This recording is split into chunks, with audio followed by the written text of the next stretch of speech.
In this video, I'm going to show you how to do the knit two together stitch. And this is a decreasing stitch, meaning that every time you do it, you will reduce or decrease the number of stitches you have. And you can see already just simply on my needles, I've done the knit two together on this side, and these are the stitches I have yet to do. And you can already see how, this is half the amount of stitches that are on this side. So this is a decreasing stitch, and it's very popular. You'll probably see it in a pattern. So I wanted to make sure you felt comfortable taking that on, and don't get intimidated by it. It's actually quite simple, because all you're gonna do is, if you already know the knit stitch, all you're gonna do is you're gonna just kind of squeeze two stitches together as if they are one big fat stitch, and you're gonna knit them together just as a normal knit stitch.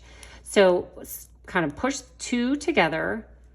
You're going to come in behind just like a regular knit stitch, and then pop it off the top. And so now I have one stitch. I went from two down to one.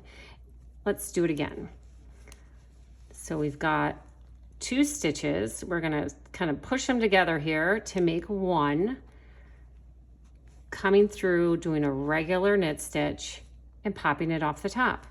Super easy, easy peasy, and it's a great stitch for decreasing. This pattern I'm knitting currently, it calls for a knit two together all the way across.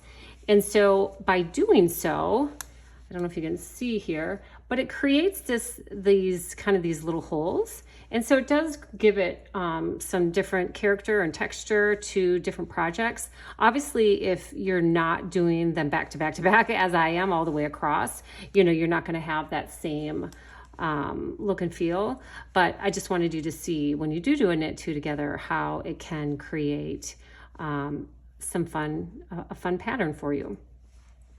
All right, go ahead and enjoy, practice, and try it for yourself. I know you can do it.